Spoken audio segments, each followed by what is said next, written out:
नमस्कार दोस्तों, आपका स्वागत करता हूं आप ही के यूट्यूब चैनल में। सो फ्रेंड, आज हम लोग यहाँ डिस्कशन करने वाले हैं about Mahindra and Mahindra financial share के बारे में। यहाँ पर डिस्कशन करेंगे जहाँ पर देखिए कंपनी की तरफ से इंपॉर्टेंट अपडेट आ रहा है राइट इशू को लेकर के। यहाँ पर इंपॉर्टेंट अपडेट कंपनी की तरफ से आ रहा है, उसको हम लोग चेक करेंगे, डिटेल वे में चेक करेंगे कि जो क्या एंटाइटलमेंट रेशियो रहेगा, क्या इंपॉर्टेंट डेट्स रहेंगे, एंड साथ साथ जो रहता है ये कैसे राइट इशू में अप्लाई करेंगे, इन सभी चीज़ों को चेक किया जाएगा। साथ साथ बताना चाहूँगा आज इसका क्लोजिंग प्राइस 255 का है, 2.36% यहाँ पर गिरावट के साथ आज क्लोजिंग देखने को मिला है। तो चलिए स्टार्ट करते हैं राइट इश्यूज रिलेटेड अपडेट जो कंपनी की तरफ से आज के दिन में देख सकते हैं 8 मई को, उसको चेक कर लेते हैं। तो यहाँ पे देखिए कंपनी फंड रेज करने वाली है, that is through right issue के थ्रू करेगी। फंड रेज का साइज काफी बड़ा है, 2000 देख सकते हैं, 2996 करोड़ 16,05,60 ओनली, ये साइज देखने को मिला, जो कि काफी ह्यूज यहाँ पर देखने को मिल रहा है। इशू का प्राइस देखिए 194 का फिक्स किया गया, 194 रुपया प्रति शेयर का यहाँ पर फिक्स किया गया, 194 रुपीज का। एंड देखिए बताया जा रहा है कि entire issue price will be payable at the time of making the application in the issue. ये अपडेट आ रहा है, यानी कि पूरा आपको पेमेंट करना रहेगा, एप्लीकेशन फी पूरा पेमेंट करना रहेगा। तो entire issue price will be payable at the time of making of application. अब देखिए यहाँ पर इस कंपनी ने एंटाइटलमेंट रेशियो का भी अनाउंसमेंट कर दिया, रिकॉर्डेड का भी अनाउंसमेंट कर दिया है। तो चलिए उसको भी चेक कर लेते हैं। सबसे पहले जो रिकॉर्डेड क्या फिक्स किया गया है, तो रिकॉर्डेड है 14 मई 2025, इस इवेंट का रिकॉर्डेड फिक्स किया गया है। सो एलिजिबिलिटी डेट क्या रहेगा, तो 13 मई तक अगर आप इस शेयर को खरीद करके रिकॉर्डेड तक रखिएगा तभी आप इस कॉर्पोरेट इवेंट के लिए एलिजिबल रहिएगा। ध्यान दीजिएगा, 13 मई जो है ये आपका एलिजिबिलिटी डेट है, 14 मई इसका रिकॉर्डेड फिक्स किया गया है। एंटरटेनमेंट रेशियो जो है देखिए फिक्स किया गया कि अगर आपके पास 8 शेयर है, 8 शेयर उसके बदले आप 1 आरई शेयर के लिए आप एलिजिबल है, उसके लिए आप अप्लाई कर सकते हैं। तो 8 शेयर है तो 1 आरई शेयर के लिए आप एलिजिबल है। उसी तरह से 16 शेयर रहेगा तो 2 के लिए एलिजिबल रहेगा। देन आपके आफ्टर दैट 24 शेयर रहेगा तो 3 के लिए आप एलिजिबल है।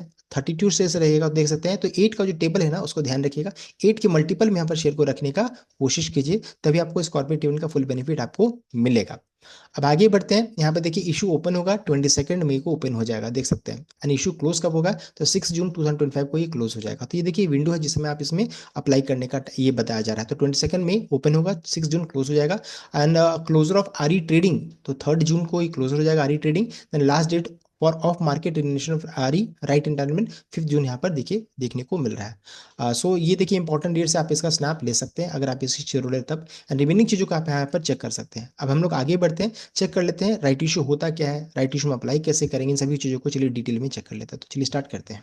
तो सबसे पहले जी राइट इशू होता क्या है, तो राइट इशू जो है ये एक कॉर्पोरेट एक्शन है जो कि इनेबल करता है कंपनी के करंट शेयर होल्डर को to purchase extra share in proportion to their existing holding, generally at a reduced price. यहाँ पर देखिए कम दर में आपको शेयर को खरीदने का मौका मिलता है। बहुत लोगों का ये भी डाउट होता है कि जो शेयर अभी आप भाव देख रहे हैं वही गिर करके वहां तक पहुंच जाएगा, तो ऐसा नहीं है। आरई शेयर अलग ट्रेड करता है, ये अलग ट्रेड करता है। तो इन सभी चीज़ों को ध्यान दीजिएगा, जो करंटली आप शेयर देख रहे हैं वो ऐसा नहीं कि वो गिर जाएगा, ऐसा नहीं होगा। साथ साथ eligible share will receive right entitlement in the demat account which can be use to apply for right issue और ट्रेडेड ऑन द मार्केट। ये भी बहुत इंपॉर्टेंट पॉइंट है कि देखिए जो भी एग्जिस्टिंग शेयर है उनके अकाउंट में इशू ओपन होने से पहले आरई शेयर्स दिखना स्टार्ट हो जाएगा। इसका मतलब ये नहीं कि आपको शेयर्स मिल गया, इसके थ्रू आपको अप्लाई करना है। यहाँ पे देखिए बताया जा रहा है कि however if REs are neither sold nor utilise for the right issue they will eventually expire and become worthless. अगर आप आरई शेयर को अगर एप्लीकेशन के लिए ना सेल के लिए ना बाई के लिए यूज करते हैं तो अपने आप ही एक्सपायर कर जाएगा। इसका मतलब क्या है, ये मैंडेटरी नहीं कि आपको अप्लाई करना जरूरी है। तो ये था अपडेट रिगार्डिंग राइट इशू होता क्या है। अब आगे बढ़ते हैं कैसे अप्लाई करेंगे। तो यहाँ पे देखिए to apply for a right issue, जो भी एग्जिस्टिंग शेड्यूल है usually apply online through their bank net banking platform ASBA के थ्रू आप अप्लाई कर सकते हैं, और via companies registrar and transfer agent website से भी आप अप्लाई कर सकते हैं। ऑल्टरनेटिवली ऑफलाइन एप्लीकेशन फॉर्म के थ्रू भी आप सबमिट कर सकते हैं, that can be submitted to a self certified syndicate bank branch.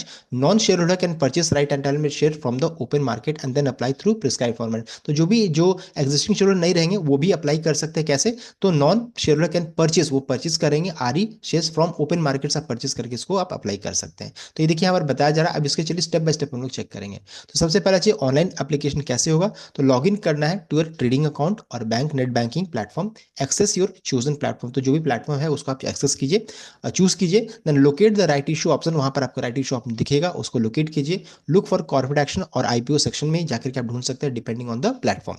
Fill out the application form, provide the details like number of shares you wish to apply for, then submit and confirm, review the and confirm your application. तो ये देखिए पूरा step बताया जा रहा है। साथ साथ उसको आप ट्रैक भी कर सकते हैं, track the status, monitor application progress and the allotment timeline, सभी चीजों को आप ट्रैक भी कर सकते हैं। अभी ऑफलाइन मेथड के लिए क्या है, तो रिसीव कीजिए the composite application form CF, the company's RTA will usually send this via courier से आपको मिल जाएगा वो। फिल आउट द सीएफ जो कॉम्पोजिट एप्लीकेशन फॉर्म है उसको आप फिल कीजिए, provide the necessary detail fill कीजिए एंड सबमिट कर दीजिए। SC SB ब्रांच में उसको सबमिट कर दीजिए। Take the complete form to the participating SC SB branch में उसको आपको सबमिट करना है।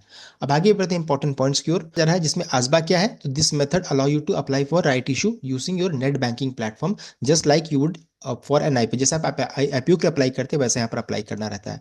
उसके अलावा है RTA website. The company's RTA में also have website where you can apply for the right issue online. उसके अलावा है नॉन शेयर होल्डर, जो भी शेयर होल्डर जो शेयर को रिकॉर्डेड तक नहीं रखेंगे वो नॉन शेयर होल्डर रहेंगे। To participate non share holder need to purchase right entitlement shares from the open market first. तो वहां पर आपको ओपन मार्केट से खरीद सकते हैं आप। यहाँ पर इसमें आप एलिजिबल नहीं है, इसलिए आपको ओपन मार्केट से आपको खरीदना रहेगा। देन पेमेंट, तो ensure you have sufficient fund in your account to cover the application. आपके पास आपके अकाउंट में इतना पैसा रहना चाहिए कि जो आपने एप्लीकेशन फिल किया है वो कवर अप हो जाए। देन डेडलाइन क्या है, तो be aware of the closing date for the right issue. तो देख सकते हैं इतने सारे इंपॉर्टेंट नोट्स है, पॉइंट है, तो इन सभी चीज़ों को आपको ध्यान में रख करके कोई भी ट्रेड इनिशिएट करना चाहिए। मैंने कंप्लीट आपको बता दिया राइट इशू होता क्या, कैसे अप्लाई करेंगे। तो ये था complete update. I hope like कीजिएगा, शेयर कीजिएगा, चैनल को सब्सक्राइब कीजिएगा। Thank you.